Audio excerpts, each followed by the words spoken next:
요한복음 4장 7절에서 14절.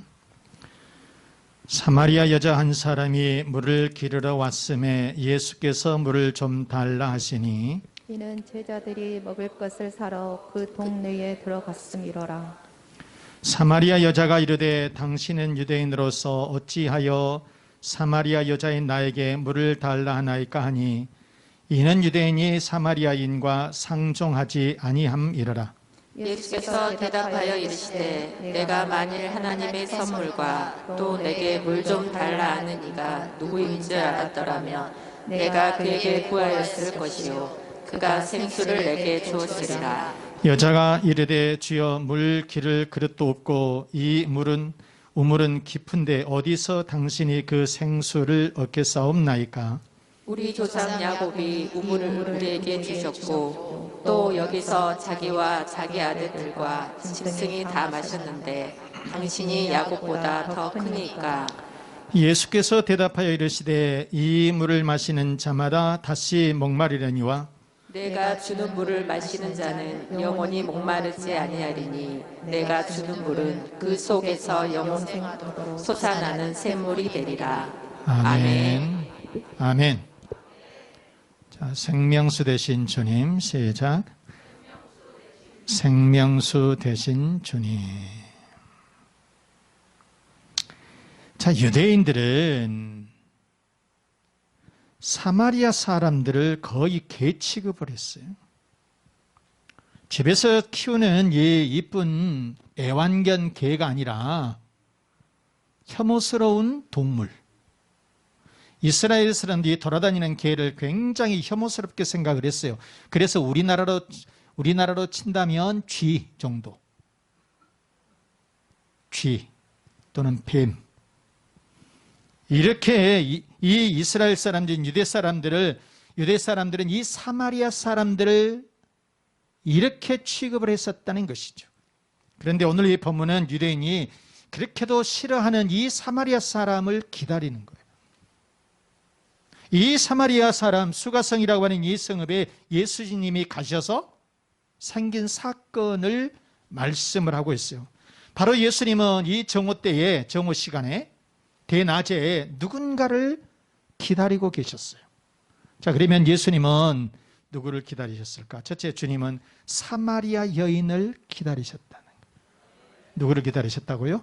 사마리아 여자를 기다리셨다. 7절 말씀에 사마리아 여자 한 사람이 물을 기르러 왔음에 예수께서 물을 좀 달라 하시니 그랬어요. 자, 본문의 배경을 잠시 다시 한번 우리가 보겠어요. 이스라엘의 지도를 이렇게 쭉 펴면 남북으로 길게 쭉 뻗어 있습니다. 쭉 이렇게 늘어뜨려져 있어요. 그래서 이스라엘 지역을 세 개 지역으로 나누는데 예루살렘을 중심으로 한 남쪽 지역, 이거를 유대 지역이라고 얘기를 하고요. 그 다음에 갈릴리를 중심으로 해서 저 위쪽 지역을 일컬어서 갈릴리 지역이라고 그래요. 그러면 이 남쪽 유다와 북쪽의 이 갈릴리 가운데를 사마리아라고 얘기합니다. 사마리아 지역이라고 얘기를 해요. 그런데 이 사마리아는 주전 720년에 아시리아라고 하는 나라에 의해서 멸망이 되어버립니다. 북이스라엘이 멸망이 돼요. 자, 그래서 이 북이스라엘이 이렇게 멸망이 되니까 식민지가 되죠. 아시리아에 의해서 식민지가 되어버렸다는 것입니다. 그들은 이 사마리아를 식민지화 시키면서 두 가지 정책을 썼어요. 그게 무슨 정책이냐면 종교혼합 정책, 또 하나는 인종혼합 정책을 썼다는 거예요. 그러니까 종교혼합 정책은 무슨 얘기냐면 유대 백성들이 섬기는 이 하나님, 여호와 하나님의 이 신앙을 흐트러버리고 싶었다는 거죠. 그래서 그리심산에다가 성전을 짓고 이 사마리아 사람들에게 하는 말이 이렇게 성전을 지었으니까 여기에 올라와서 하나님도 섬기고 바알도 섬겨라. 하나님만 섬기라고 한 것이 아니라 예루살렘에 굳이 갈 필요가 없다. 이 성산에 올라와서, 그리심산 이 성산에 올라와서 하나님도 바알도 그러면서 바알 신앙을 자꾸 권장을 했다는 거예요. 그 다음에 두 번째가 인종의 혼합 정책이라고 그랬잖아요. 사마리아 지역이 식민지가 되니까 이 아시리아 자기 민족을 그쪽으로 이주를 시켰어요. 그래서 그들과 결혼을 시키면서 이 유대 백성들이 지니고 있었던 선민의식을 없애버리려고 했었다는 거예요. 그러니까 종교적인 혼합주의, 그 다음에 인종적인 이러한 혼합주의, 이렇게 되니까 이 사마리아 지역이 굉장히 모든 것들이 다 흩어져 버린 거죠. 그래서 유대인들이 이 사마리아를 일컬어서 개만도 못한 사람들, 이렇게 저주스럽게 생각을 했었다는 거죠. 그래서 심지어는 어떻게 되느냐, 이 갈릴리 북쪽에 있는 이 갈릴리 사람들이 예루살렘으로 가려고 하면 이렇게 지름길을, 사마리아를 통과하면 지름길이에요. 그런데 사마리아 지역을 아예 거치지도 않고 뺑 돌아갔습니다. 또 역시 예루살렘에 있는 사람들이, 유대 사람들이 갈릴리 지역 북쪽으로 가려고 하면 사마리아 지역을 거치지 않고 또 뺑 돌아갔어요. 그 정도로 사마리아를 싫어했고 저주했고 증오했었던 그런 내용이라는 것이죠. 그런데 오늘 이 본문은 이스라엘 사람들이 그렇게도 싫어했었던 이 사마리아 지역을 누가 가신 거예요? 예수님이 거기에 가셨다는 거예요. 그래서 수가성이라고 하는 이 성읍에 거기에 이렇게 들어가신 거예요. 도대체 누구를 만나시기 위해서? 도대체 이 예수님은 무슨 볼일이 있으셔서 이 사마리아로 가셨느냐? 그거는 다른 게 아니라 수가성의 한 여인을 만나시기 위해서 사마리아 지역, 그것도 경멸스럽고 저주하고 싫어하는 그 지역에 예수님께서 손수 제자들을 데리고 가시게 되었다라고 하는 것입니다. 그런데 지금 이 시간이 어느 시간이냐면 정오 시간입니다. 햇볕이 쨍쨍 내릴 때는 이 정오쯤에 수가성의 한 우물가에서 예수님이 앉아 계시는 거예요. 당시에 이 정오에는 사람들이 움직이지를 않습니다. 그러니까 당연히 우물에 물을 기르러 오는 사람이 없지요. 그런데 예수님은 거기 앉아 계시는 거예요. 사람이 아무도 오지를 않는데 왜 예수님이 거기 앉아 계시느냐? 누가 오실 것을 알고 계시는 거죠. 그래서 거기에서 이렇게 기다리고 계시는데 아니나 다를까 한 여인이 물을 기르러 오는 거예요. 그리고 그 예수님께서 그 여인에게, 사마리아 여인이에요. 사마리아 여인, 그 여인에게 말을 건네는 거예요. 자, 물 좀 다오. 그러니까 이 사마리아 물 들어오는 이 여인이 깜짝 놀란 거죠. 그래서 하는 말이 뭐냐면 9절에 물 좀 주라고 그러니까 하는 말이 9절 말씀 보시면 사마리아 여자가 이르되 당신은 유대인으로서 어찌하여 사마리아 여자인 나에게 물을 달라 하십니까? 그거예요. 그러니까 이는 유대인이 사마리아인과 뭐하지 않는다고요. 상종조차도 하지 않는데, 즉 다시 말해서 보아하니, 이 여자가 하는 말이에요. 보아하니 당신은 유대인 같은데 왜 사마리아인 여자인 저에게 물을 주라고 달라고 하십니까? 이 얘기예요. 그러니까 도대체 이 여인이 어떤 사람이길래, 어떤 유명한 사람이길래, 어떤 무슨 큰 어떤 여인이길래 이렇게 예수님께서는 이 여인을 기다리고 계셨을까? 자, 이 수가성에 있는 여인 이름이 뭐예요? 이름은 무엇이고 무슨 권세를 가진 사람? 여인이 이름이 뭐예요? 이름이 없어요. 유명 인사가 아니라는 거예요. 유명한 사람이 아니라는 거예요. 그냥 이름이 없어요. 그러니까 여기서 수가성 여인이라고 하는 것은 수가성에서 사는 여자, 이런 뜻이요. 수가성에서 사는 그냥 여자, 그런 얘기입니다, 여러분. 바로 이 여인은 사마리아 여인이라는 거예요. 유대인들이 그렇게도 싫어한 사마리아 여인. 그런데 이 여인은 어떤 여자냐? 5번이나 이혼을 당했던 여자. 그러면서 지금은 6번째 남자하고 살고 있어요. 지금 시대야 이혼이 별 문제가 아니지만 당시에는 2000년 전에 그때 당시에는 지금도 이 중동 지역은 여성의 이 지위가 없습니다. 그런데 5번씩이나 이혼을 당했든지 아니면 사별을 했든지 당시에 이 여성의 지위가 없다고 그랬잖아요. 그러니까 뭐 요즘이야 뭐 합의 이혼하고 여자가 싫어도 이혼도 할 수 있고, 그런데 그때는 그러지를 못했어요. 남자가 주관을 했기 때문에 남자가 버려, 그냥 그게 이혼이었어요.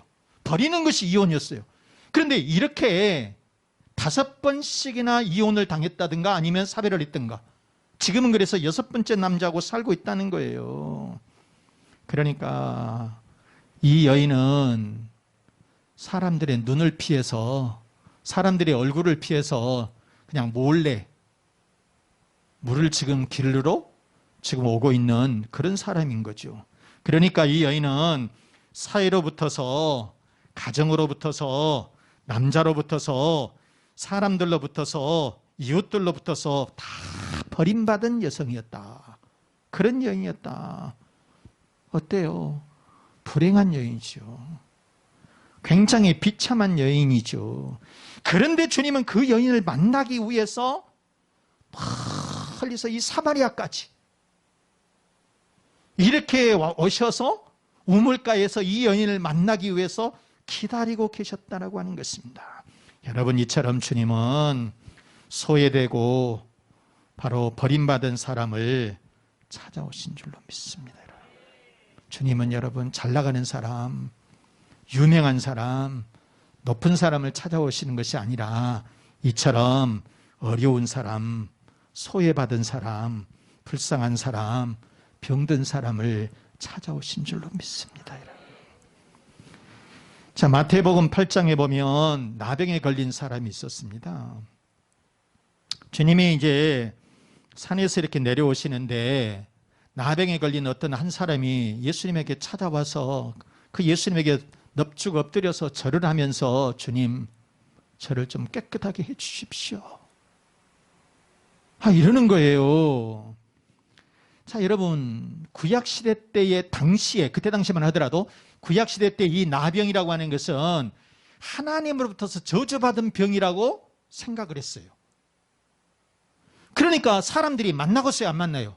만나지를 않지요. 당연히 만나질 않지요. 그래서 이 나병 환자들은 어디서 살아야 되느냐? 굴에서 자기들끼리 외롭게 가족들로부터서 떨어져서 그냥 굴에서 살든지 아니면은 이 나병 환자들끼리 집단촌에서 살든지 이렇게 되는 거예요. 그래서 가족들로부터서 멀어져야 되고 사람들로부터서 멀어져야 되고, 심지어는 율법에 의하면은 이 나병 환자들하고 접촉을 해서도 안 돼요. 접촉을 해서도 안 돼요. 그런데 주님은 먼저 그 나병 환자에게 손을 내밀어서 잡아주셨다는 거예요. 자, 우리가 마태복음 8장 3절 말씀해 보시면 예수께서 손을 내밀어 그에게 대시며 이르시되 내가 원하노니 깨끗함을 받으라 하시니 즉시 그의 병이 깨끗하여진지라. 자, 여러분, 여기서 내밀다라고 하는 뜻이 뭐냐? 내밀다라고 하는 거 봐보세요. 손을 뻗치다라고 하는 것입니다. 내밀다라고 하는 이 말씀은, 손을 내밀어, 이 말씀은 손을 뻗치다라고 하는 그런 뜻이에요. 그 다음에 여기서 또 된다라고 하는 말은 만지다, 잡다라고 하는 뜻이에요. 그러니까 이 주님은 가난한 사람, 힘들고 지쳐있는 사람, 소외되고 병들어 있는 사람 그냥 버리지 아니하시고 직접 가셔서 그 손을 잡아주시고 만져주시고 내밀어서 치유해 주셨다라고 하는 것이죠. 여러분, 바로 이처럼 우리 주님은 우리에게 치유해 주시고 힘을 주시고 소망을 주신 줄로 믿습니다. 그래서 주님이 말씀하셨어요. 마태복음 11장 28절에 수고하고 무거운 짐진 자들아 다 내게로 오라 내가 너희를 쉬게 하리라. 시작. 수고하고 무거운 짐진 자들아 다 내게로 오라 내가 너희를 쉬게 하리라. 아멘. 여러분, 주님은 나병 환자에게 먼저 손을 대시면서 만져주시고 잡아주시고 치료해 주신 줄로 믿습니다. 주님은 여러분 버림받은 이 사마리아 여인을 기다리신 줄로 믿습니다. 이처럼 주님은 병들고 소외된 사람을 찾아와 주시고 만나 주신 줄로 믿습니다. 자, 그러면 예수님은 누구실까? 예수님은 누구실까? 두 번째, 예수 그리스도가 영생수시다. 영생수시다. 예수 그리스도가 영생수다. 그런 말이에요. 14절 말씀, 내가 주는 물을 마시는 자는 영원히 목마르지 아니하리니 내가 주는 물은 그 속에서 영생하도록 솟아나는 샘물이 되리라. 여러분, 수가성 여인은 목마른 여인입니다. 목마른 여인이에요. 아까도 말씀을 드렸지만, 본문에서 이렇게 말씀을 드렸지만 18절 말씀에 의하면 이 여인은 이 남편과 5번이나 이혼을 했다는 것이에요. 이혼을 당했다는 거예요. 아니면 죽었던 건가. 지금은 6번째 남자하고 살고 있어요. 그런데 이 여인, 이 남자도 몰라. 그러니까 이 수가성 이 여인은 진정으로 나를 위해 줄 남자가 없었다는 거예요. 그게 참 얼마나 비참한 일입니까? 그렇다고 해서 성경에 보니까 무슨 자녀가 있는 것도 아니고요, 이웃에 대한 목마름이 있는 거죠. 누구 하나 터놓고 이야기할 수 있는 사람이 없어요. 그래서 남 모르게 사람들이 움직이지 않는 그 시간에 너무 더우니까 그 시간에는 움직이질 않아요. 그런데 그 시간에 몰래 물이라도 떠서 길르러 가야 되겠다. 그래서 그 시간에 우물가에 물을 길르러 왔던 여인이라는 것이에요. 그러니까 여러분, 이게 무엇이에요? 남자에 대한 목마름이 있었고요, 이웃에 대한 목마름이 많았던 여인이다. 그런데 주님은 이 상황을 다 알고 계시는 거예요. 그래서 하시는 말씀이 13절 말씀에 예수께서 대답하여 이르시되 이 물을 마시는 자마다 다시 목마르려니와 내가 주는 물을 마시는 자는 영원히 목마르지 아니하리니 내가 주는 물은 그 속에서 영생하도록 솟아나는 샘물이 되리라. 아멘. 그러니까 주님은 이 여인의 목마름에 비유하면서 이 여자가 물을 길러 오니까 이 여인에게 이 생수를 비유하면서 이 우물물을 마시면, 여러분 그러잖아요, 우물물 마시면 그것으로 끝납니까? 또 물 마셔야 돼요, 안 돼요? 시간이 지나면 물 또 마셔요. 더운 여름에는 얼마나 물을 많이 마시겠습니까? 냉장고에다 시원한 물 넣어놓고 마셔요. 그런데 그 물을 한 번 마시고 하루 종일 괜찮아요? 아니면 그 이튿날까지 괜찮아요? 한 3일쯤 지낼 수 있어요? 안 돼요. 그러니까 계속 좀 있으면은 날씨가 덥고 땀 흘리면 또 목마르니까 물을 또 찾게 된다는 거예요. 그런데 예수님께서 하시는 말씀이 내가 주는 물을 마시는 사람은 영원히 목마르지 않는다. 이렇게 말씀하시니까 이 무시간 여인도 귀가 번쩍 뜨인 거예요. 그러면서 네? 세상에 그런 물이 어디 있대요? 저도 그 물 좀 주세요. 이렇게 얘기를 하는 거예요, 이 여자가. 그러니까 예수님께서 하시는 말씀 무슨 얘기냐? 내가 주는 물은 목마르지 않는다. 즉 내가 생수다, 내가 영생수다, 이렇게 말씀을 하시죠. 그러면서 여러분 요한복음 6장 35절 말씀을 하나 조금 우리가 더 보시게 되면 그런 얘기예요. 요한복음 6장 35절에 예수께서 이르시되 나는 생명의 떡이니 내게 오는 자는 결코 줄이지 아니할 터이요 나를 믿는 자는 영원히 목마르지 아니하리라. 즉 그러니까 예수님을 일컬어서 생명의 떡이다, 먹을 것이다는 얘기예요. 그리고 예수님을 일컬어서 생수가 되신다는 거예요. 그러니까 여러분 예수님 안에 있게 되면 예수님 안에 있게 되면 굶주리지 않는다는 거예요. 예수님 안에 있게 되면 목마르지 않는다는 거예요. 우리가 육신적으로 보게 되면 배고프고 갈증이 생기고 우리 집에는 진정한 예수 그리스도를 만나게 되면 영혼의 육신적인 것들이 채워지고 영생수가 흘러서 목마르지를 아니한다, 갈증이 생기지 않는다, 이런 말씀인 거죠, 여러분. 여러분, 세계적으로 자살률이 제일 높은 나라가 어디인 것 같아요? 어느 나라예요? 선진국가, 복지국가들이 자살률이 제일 높습니다. 지금 그러니까 노르웨이라든지 일본이라든가 한국도 자살률이 굉장히 높은 나라입니다. 그런데요, 먹을 것이 없어서 깡통 차고 다니는 그런 나라들, 쓰레기 더미 속에서 먹을 것을 찾아서 헤매는 이런 사람들은 발버둥 치면서 살려고 합니다. 자살 안 합니다. 무엇인가 하나 찾아서 먹으려고 발버둥을 치면서 살아요. 그런데 거기에 비해서 사회보장제도가 잘 되어 있고, 노후 대책이 잘 되어 있고, 복지시설이 잘 되어 있는 그런 나라들이 대부분이 자살이 많다는 것이에요. 또 여러분, 자, 미국에서 제일 잘 팔리는 약이 무슨 약일 것 같아요? 우울증 치료제, 프로작이라고 하는 우울증 치료제랍니다.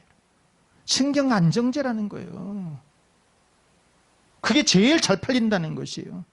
미국 사람들 중에서 500만 명이나 현재 복용을 하고 있다는 거예요. 여러분, 우리가 생각할 때 500만 명 별거 아닌 것 같지만, 여러분 500만, 여기 전라도 인구가 200만 명도 안 돼. 호남지방 다 보태봤자 얼마 안 돼. 그런데 500만 명이나, 미국의 2억 중에서 500만 명이나 이 약을 매일매일 복용하고 있다는 거예요. 여러분, 잘 사는 나라, 선진국이고 복지국가인데 왜 사람들이 우울증에 시달리느냐? 왜 정신적인 치료를 받고 있느냐? 왜 자살을 하느냐?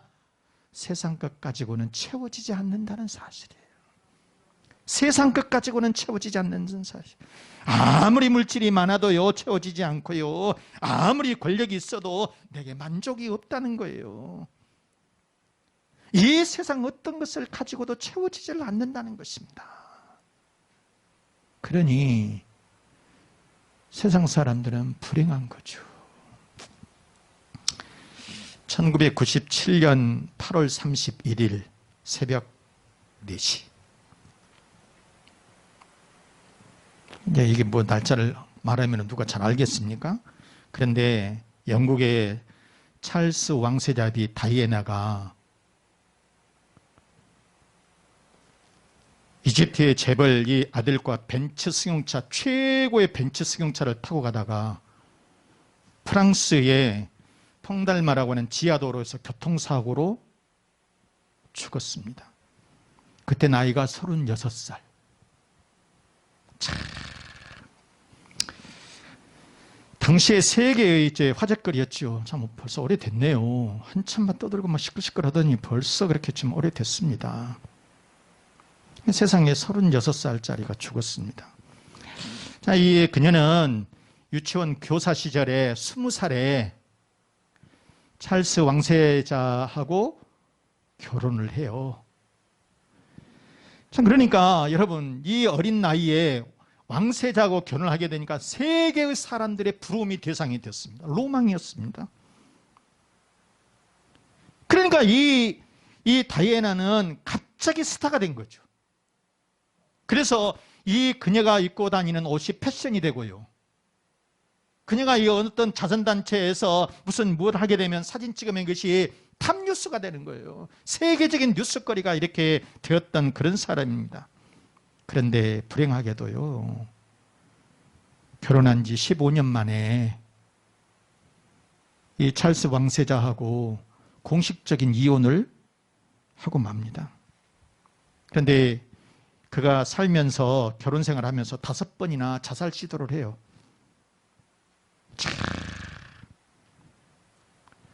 참, 이혼한 그녀는 이 남편에 대한 보복이라도 하듯이 이 남자 저 남자를 만나면서 스캔들에 쌓여요.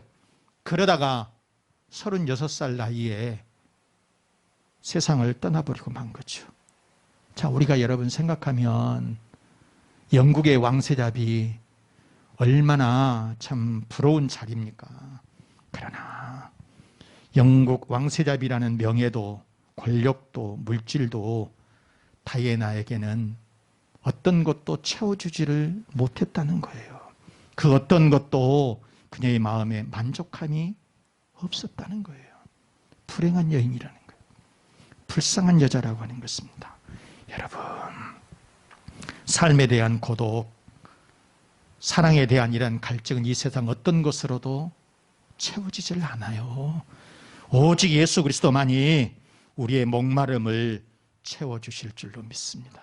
오직 예수 그리스도만이 우리의 생수가 되실 줄로 믿습니다. 자, 그러면 우리는 어떤 삶을 살아야 되느냐? 세 번째, 생명수 되신 주님을 마셔야 한다는 거예요. 시작. 생명수 되신 주님을 마셔야 한다. 14절 말씀 그랬어요.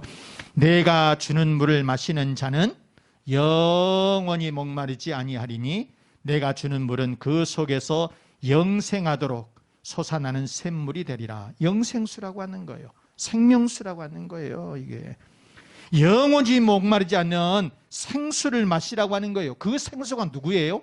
예수 그리스도를 말하는 거죠.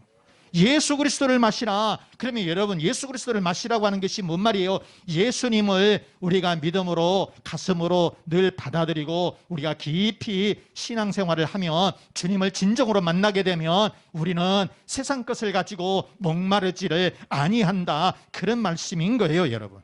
예수님이 우리 안에 계시게 되면 세상이 줄 수 없는 인생의 해답을 얻을 수가 있다는 말씀인 거예요. 사랑하는 교우 여러분, 말씀 마치겠습니다. 주님은 유대인들이 증오하는 사마리아 여인을 기다렸어요. 주님은 소외되고 병들고 버림받고 불쌍한 사람을 찾아오신 줄로 믿습니다. 이 세상은 어떤 것으로도 채워지지를 않습니다. 그러나 주님만이 우리의 생명수가 되신 줄로 믿습니다. 그에게 주님을 모셔드리면 풍성한 인생의 삶을 살게 될 줄로 믿습니다. 생명수 되신 그 주님이 여러분의 가정에도, 여러분의 자녀들에게도, 여러분의 일터에도 함께 계시길 주 예수 그리스도의 이름으로 축원합니다. 축원합니다. 자, 기도합니다. 우리 영원히 목마르지 않는 생수를 주시옵소서. 예수님 우리의 생수임을 깨닫게 해 주옵소서. 여러분의 가정에 평안을 주시고 자녀의 앞길 인도해 주시고 건강의 복을 주시고 사업과 직장의 번성으로 채워 주옵소서. 우리 다 같이 기도하겠습니다.